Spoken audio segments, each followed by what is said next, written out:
Hola chicos, vamos a ver ahora el tema de prueba de hipótesis. Vamos a hacerlo para una muestra. Como la misma dinámica que en otros videos, vamos a ver primero la teoría y después en otros videos vemos los ejercicios relacionados con la prueba de hipótesis.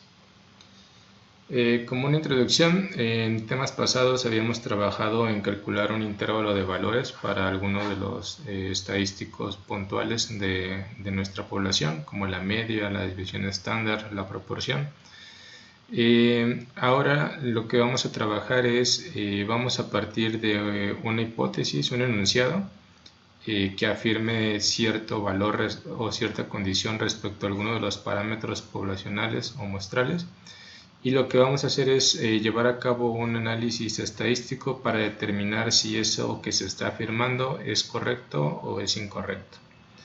De ahí entonces vamos a seguir estos 5 pasos. Primero vamos a establecer nuestra hipótesis nula y nuestra hipótesis alternativa. Enseguida vamos a seleccionar un nivel de significancia para nuestra prueba. Vamos a identificar el tipo de estadístico que vamos a aplicar en nuestra prueba de hipótesis.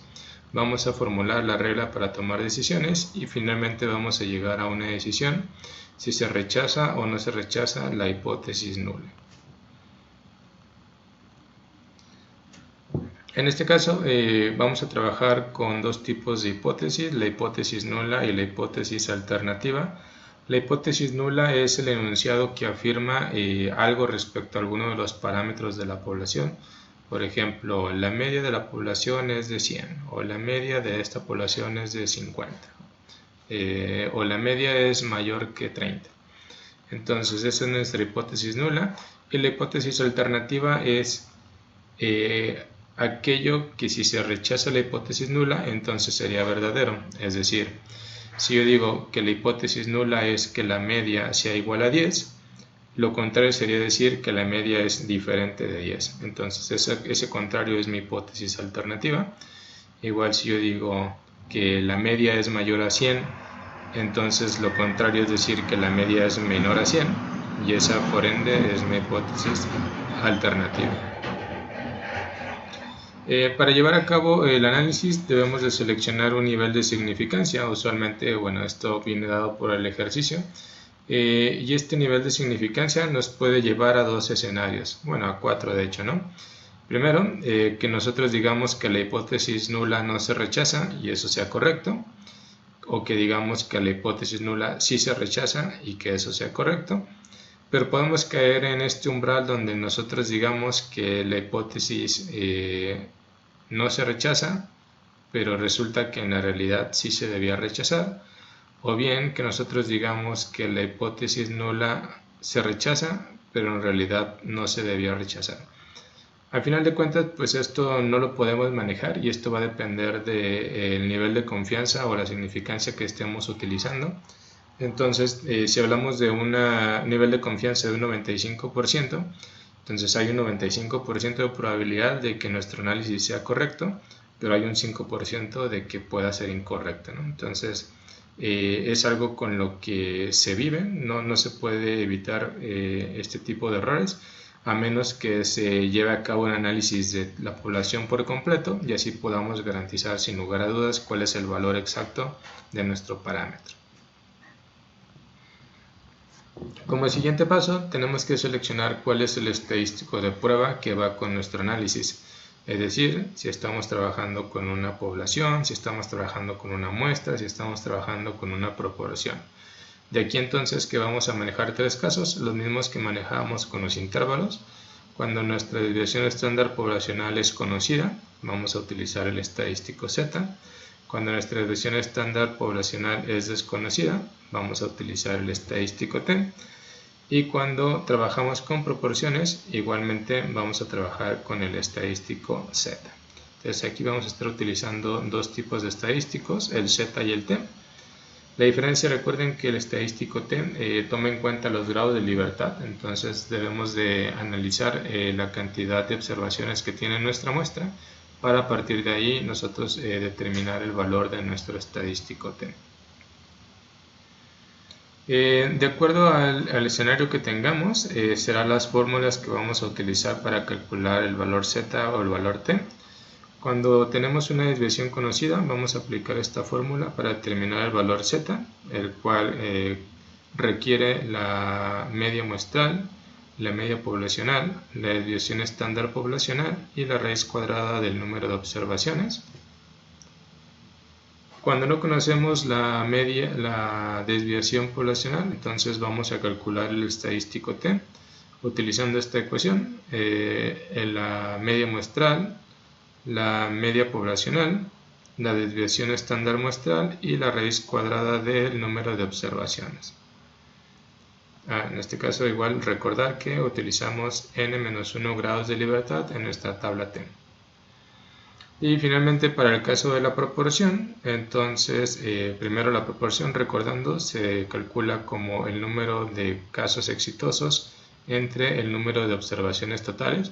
Este valor siempre tiene que ser menor a 1, no puede ser mayor a 1 el valor de p, tiene que estar entre 0 y 1.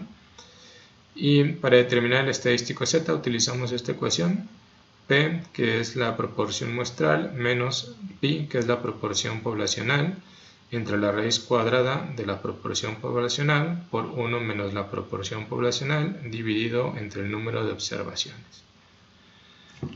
Aquí entonces nuestro siguiente paso es tomar una regla de decisión. Podemos tener dos casos en particular, cuando tenemos una prueba de una cola o una prueba de dos colas. Lo que se busca aquí es identificar cuál es la región de rechazo que tiene nuestra curva normal y después nosotros calcular con el estadístico z o el estadístico t en qué parte de la curva cae nuestro estadístico. De esta manera, si cae en la región blanca, entonces decimos que nuestra hipótesis nula no se rechaza, pero si cae en la zona sombreada, entonces decimos que nuestra hipótesis nula sí se rechaza. ¿Cómo definimos qué tipo de pruebas hacer? La prueba de una cola se va a hacer cuando nuestra hipótesis nula se especifique como menor o igual o menor que, o mayor o igual o mayor que cierto valor. Entonces de aquí será que tengamos prueba de una cola, ya sea de cola izquierda o de cola derecha. Ya veremos en los ejercicios cómo seleccionar el tipo de cola. Y por lo tanto, cuando tengamos especificada la hipótesis nula a manera de igualdad, ahí es donde vamos a utilizar la prueba de hipótesis de dos colas. Son las dos que vamos a tomar, prueba de una cola y prueba de dos colas. A partir entonces del valor que calculemos de z o de t y de la región donde caiga nuestro valor, tenemos que tomar una decisión. Si la hipótesis nula se rechaza o no se rechaza. Para eso, como les comentaba, tendremos que verificar si el valor z o valor t cae dentro de la región blanca o cae dentro de la región de rechazo. Finalmente, entonces, son 5 pasos los que vamos a llevar a cabo. A final de cuentas, no lo solemos realizar en este mismo orden, pero bueno, se tienen que realizar todos para llegar a tomar la decisión. Establecer la hipótesis nula y alternativa, lo cual nos va a llevar a saber si es una prueba de una cola o de dos colas. Establecer el nivel de significancia de acuerdo a la muestra, 95%, 99%, 98%, lo cual nos va a llevar a tener una probabilidad de error. Lo que se busca pues es que el error sea lo menor posible, la probabilidad de error sea lo menor posible. De acuerdo al tipo de problema, vamos a calcular el estadístico correspondiente. El estadístico z, si tenemos una desviación estándar poblacional conocida, el estadístico t, si no conocemos la desviación poblacional, y el estadístico z, si estamos trabajando con proporciones. Tomamos una decisión a partir del cálculo del estadístico z o t y a partir de definir el valor de la región de rechazo, ubicamos dónde se encuentra o dónde cae nuestro estadístico calculado. Y finalmente, con base en ello, tomamos una decisión. Si se encuentra en la región blanca, nuestra hipótesis nula no se rechaza. Si se encuentra en la región negra, nuestra hipótesis nula sí se rechaza. Entonces, bueno, vamos a ver ahora los ejercicios donde aplicaremos estos 5 pasos para resolver los problemas.